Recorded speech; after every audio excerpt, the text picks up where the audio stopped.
Pour commencer, je vous propose de découvrir les prémices de l'histoire du droit d'auteur. Deux grandes étapes marquent l'histoire du droit d'auteur.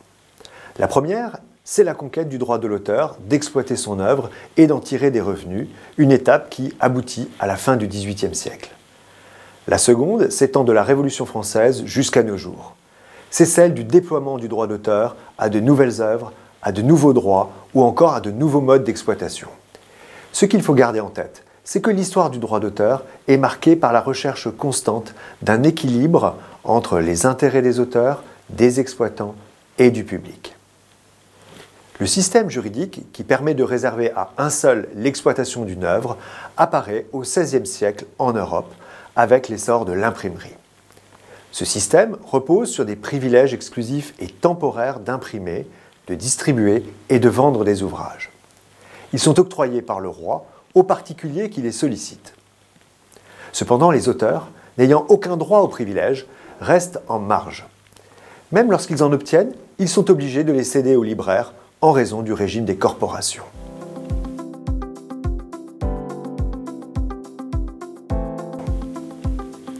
Il faut attendre le XVIIIe siècle pour qu'un droit d'exploiter l'œuvre soit légalement reconnu à l'auteur en tant que tel. La première loi est anglaise, elle date de 1710, c'est le statut de la reine Anne.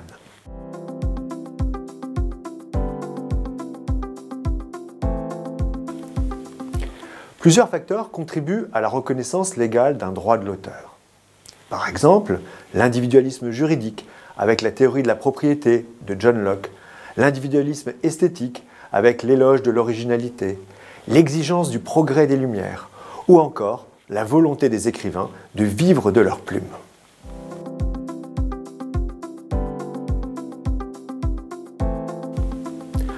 En France, la reconnaissance d'un droit de l'auteur doit beaucoup, paradoxalement, aux libraires et notamment à ceux de Paris. En effet, au début du XVIIIe siècle, les libraires parisiens cherchent à prolonger le monopole éditorial qu'ils se sont forgé.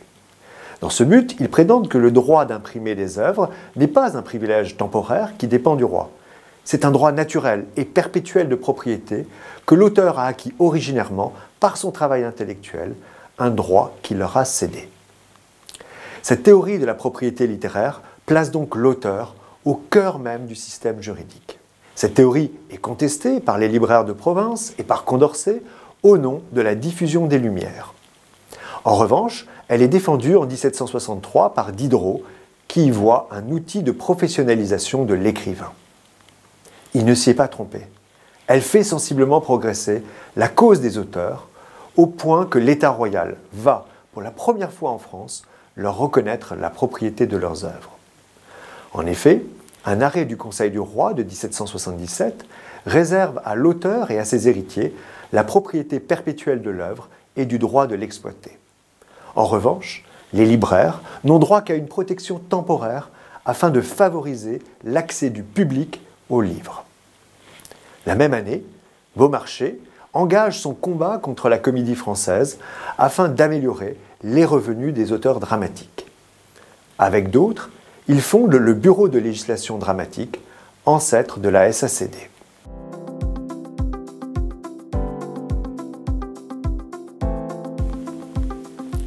Avec la Révolution française, les anciennes règles sont abrogées et remplacées par deux lois qui établissent un compromis entre propriété et liberté.